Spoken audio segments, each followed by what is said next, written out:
شباب، عاملين ايه؟ يا رب كلكم تكونوا بخير وبصحة وسعادة. ودي تاني حلقة كده في أسرار مواقع وخبايا التوظيف.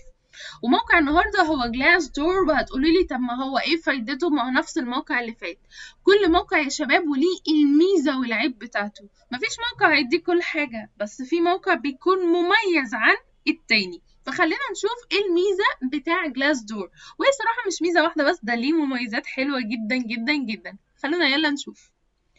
اول حاجة كده، لو انتوا عايزين تدخلوا وتعملوا ابلكيشن وكلام دوت، just continue with جوجل. اوكي، الايميل بتاعكم او بالفيسبوك، بس انا بفضل بجوجل. وبعد كده بيبدأ اللي هو يدخلني على طول. طبعا لو انتوا لسه مبتدئين هيسألكوا شوية اسئلة، انتوا بتدوروا على شغل، طب انتوا شغالين، بلا بلا بلا. طيب، الموقع هيفتح لكم كده. انا طبعا مش ماليه بياناتي اطلاقا. عايزه اللي انا استفاد من الموقع، مش عايزه اقدم من عليه على شغل. هعمل ايه؟ طب انا هستفيد ازاي؟ فاكرين المره اللي فاتت لما احنا قلنا السالاريز، المرتب دوت بيبتدي من كام، او الشغلانه ديت بيقبضوا فيها قد ايه؟ فانا ممكن ادوس على كلمه سالاريز، وادوس لو انا هنا شغاله مثلا في القاهره. هنا مثلا كنت عامله سيرش على سيلز، اوكي، ولو دوست كده هيطلع لي الافريج، هيقول لي هما بيقبضوا قد ايه. تمام، وهيقول لي كمان في filtrations all industries. انا كده جايبه كل الاندستريز. اوكي، هنا all experience. طب لو انا مثلا حد مبتدئ من 0 to 1، هيبتدي اللي هو 5560 في الشهر. طب والله لا، انا خبرتي من سنة ل3 سنين، هيبتدي يقول لي 14000. خدوا بالكم اللي دوت ايه ده، all industries.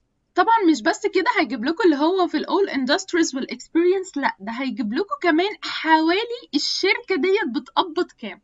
لو جينا احنا مثلا سالنا في فودافون هيبقى 6. تمام، يعني جايب لك من ستارت من اول 5 لحد 8. زارا من 5 اوكي 5K اوكي لحد 7K اللي هو 7000.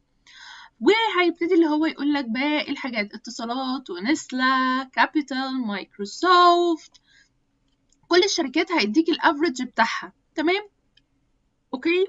طيب، ايه تاني انا ممكن استفاده من موقع جلاس دور؟ خليني اقول لكم اللي انتوا ممكن تستفادوا ايه في الكاريرز بتاعتكم. interviews questions. كلمة interviews questions لو انتوا لسه مبتدئين في الكارير بتاعكم وانتوا مش عارفين ايه الاسئلة اللي ممكن تتسألوها في المقابلة دي، هتكون ايه؟ هندخل على الانترفيوز. ممكن لو انا عملت مثلا في مجال سيلز، برضو نفس الموضوع. اوكي، سيلز، هيبتدي اللي هو يطلع لي اسئلة ويجيب لي اجابات عليها. اوكي، دي الاجابات. يعني هنا اول سؤال how do you make people choose a product they don't want. ازاي تخلي الناس تختار منتج؟ اوكي، ممكن يكون product هنا منتج، او ممكن تكون service خدمة بس هم مش محتاجينها. تمام، وابتدي اللي هو يقولك على اجوبة. تاني مثلا سؤال هنا عندنا how do you attend to sale when there are no customers in the store. لو هو مفيش عملاء هتبتدي ان انت تبيع ازاي؟ اوكي، بس فالاسئله ديت تكاد تكون من 2010 و2014. تمام، بس الاسئله لحد دلوقتي بتتسال. عد بقى معايا كده لحد 5 pages ولسه كمان في اسئله بتتسال. اوكي، استفاد ايه تاني من جلاس دور؟ اول حاجه، لو انت جيت كده دوست على الكومبانيز هتلاقي ديسكفر كومبانيز. طب انا هعرف ايه في ديسكفر كومبانيز دي؟ مش فارقه معايا الشركه، انا عايزه اشتغل وخلاص. لا طبعا لازم تكون عارف الشركه اللي انت رايحها ديت سمعتها عامله ازاي، الموظفين فيها شكلهم ايه، عندها تيرن اوفر عالي ولا لا، بتغير وبتجيب موظفين كتير. لازم تكون انت عارف الحاجات دي. ف جلاس دور بيوفر لك الموضوع دوت. اوكي، هنا مثلا شركه امازون وجايبه عدد الريفيوز بتاعها. لو انت دوست على ريفيوز كده هيبتدي اللي هو يحولك للريفيوز بتاعه الموظفين نفسيهم. تمام، وهيبتدوا اللي هم يدوك ترشيح. اوكي، كام نجمه. تمام، مش بس كده، ده هيقول لكم كمان فيدباك، كل حد هيكتب فيدباك. برضو مش بس كده، هيجيب لك الافريج سالاريز اوكي بتاعه الشركه نفسها. تمام، هي بتقبض كام والسالاريز بتاعها كام في كل شغلانة. اوكي، مش بس كده، هيجيب لكم ايه الوظائف المتاحة فوق اهو jobs، وكمان ايه البنفيتس. اوكي، فانت هتستفاد ان الشركة ديت عاملة ازاي، وهتطلع كده من الاخر لأي شغلانة في الشركة انت عايز تشوفها الافريج بتاعها كام. خدوا بالكم اللي دوت هنا عشان دوست على امازون، ودي هنا بالدولار. اوكي، ده هنا خدوا بالكم دولار مش مصري. اوكي، لان انا هنا يونايتد ستيتس. لو انا ممكن عايزه اعمل فلتريشن، هعمل فلتريشن عادي وهشوف الدولة اللي انا ساكن فيها. برضو هتشوف فيها الجوب فانكشن، انت عايز تشتغل ايه في الشركة ديت، وهيبتدي اللي هو يطلعها لك. تمام. طيب، في كل بقى قيس على كده كل شركة انت ممكن تعمل سيرش باسم الشركة نفسها. هتقولي لي هو ما بيجيبش الا غير شركات مالتي ناشونال بس؟ لا، هيجيب لك شركات تانية عادي جدا، بس طبعا في الشركات التانية اكيد هيكون قليلة شوية. اوكي، مش زي مثلا ما يكون حد شركة تقيلة في السوق. اوكي، هتعرف على الاقل السعر بتاعك في السوق. ممكن استفاد ايه تاني من جلاس دور؟ الجوبس، الوظائف بتاعتي.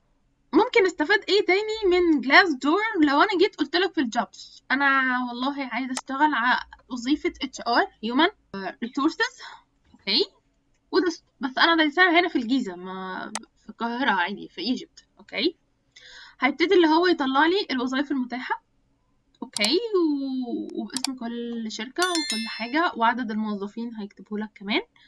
اوكي، ولو انا جيت عملت هنا كده دوست عليها، هيبتدي اللي هو يقول لي عدد الشركة ديت فيها قد ايه، من سنة كام، ايه المجال بتاعها، هيديك معلومات عن الشركة.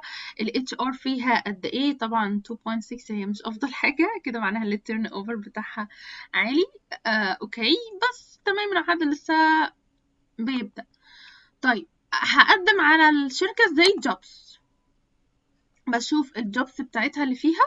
اوكي، وبقول easy apply، وببتدي اللي انا اقدم. ممكن اروح لموقع الشركة نفسه واقدم فيه، وممكن اقدم من هنا عادي. تمام. بس دي كانت حلقة النهاردة، اتمنى تكونوا استفدتوا. استنوا بارت 3 وتشوفوا الموقع التاني ايه، لان هديكوا tips وتريكس تانية. ما تنساش تعمل شير وتعرف صحابك. انا مع حمدي، ده نص عليا ونص عليك.